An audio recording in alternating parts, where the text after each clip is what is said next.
오늘 아침 신문 시작합니다. 윤석열 대통령이 평소 가짜 출근 차량을 운용한 정황이 드러났다는 기사 먼저 보겠습니다. 네, 한겨레입니다. 신문은 지난달 6일부터 이달 6일까지 윤 대통령의 출근 상황을 지켜봤는데요.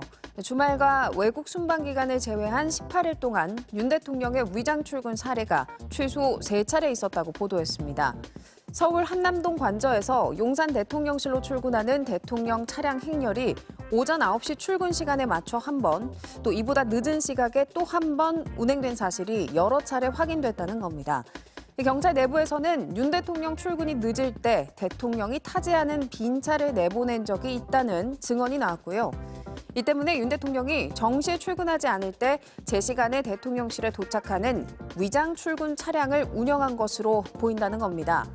특히 비상계엄을 선포한 12월 3일에도 오전 8시 52분에 대통령 출근 차량 행렬이 한남동 관저를 나왔는데 다시 9시 42분 비슷한 장면이 또 한 번 목격됐는데요. 두 번째 차량 행렬이 이동하는 동안에도 신호 조작이 이루어졌습니다.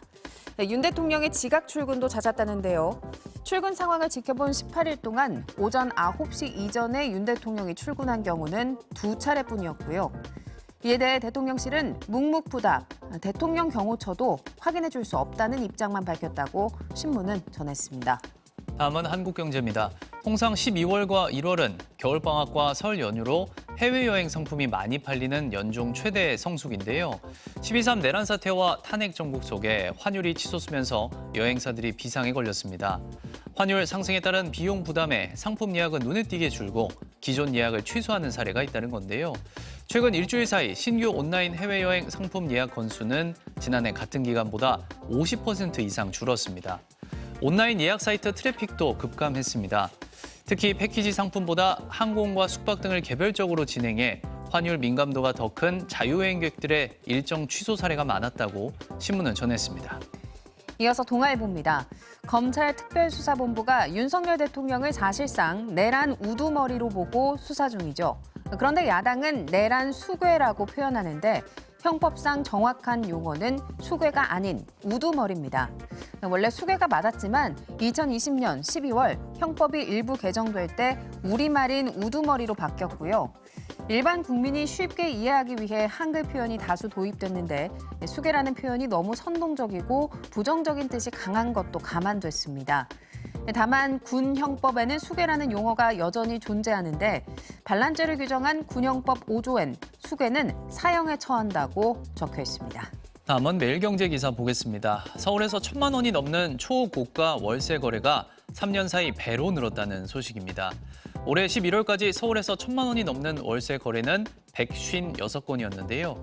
2021년 79건과 비교해서 증가세가 가파릅니다. 월세 500만 원 이상 거래도 올해 1,185건으로 50% 가까이 늘었습니다. 고가주택을 매매하거나 보유하는 데 따른 세금 부담에 고소득층이 초고가 월세를 찾는 걸로 보이는데요. 시장에선 자산가나 고소득층이 자금이 충분해도 주택을 보유하는 걸 부담으로 여기는 경향이 강해서 초고가 월세 시장 수요가 계속될 것으로 전망하고 있다고 신문은 전했습니다. 끝으로 중앙일보입니다. 결혼한 지 5년이 안 된 신혼부부가 지난해 처음으로 100만 쌍 아래로 떨어졌습니다. 2015년만 해도 신혼부부는 147만 2천 쌍이었지만 해마다 5만에서 8만 쌍씩 줄어들더니 지난해는 97만 4천 쌍까지 감소했는데요. 반면 혼인 1년 차인 신혼부부는 19만 1천 쌍으로 전년 대비 2.7% 늘어 처음으로 증가세로 전환됐습니다. 코로나 엔데믹 이후 미뤄뒀던 혼인이 영향을 미친 것으로 보이고요. 최근 청년층의 혼인에 대한 인식이 긍정적으로 변화한 점도 원인으로 꼽힙니다. 지금까지 오늘 아침 신문이었습니다.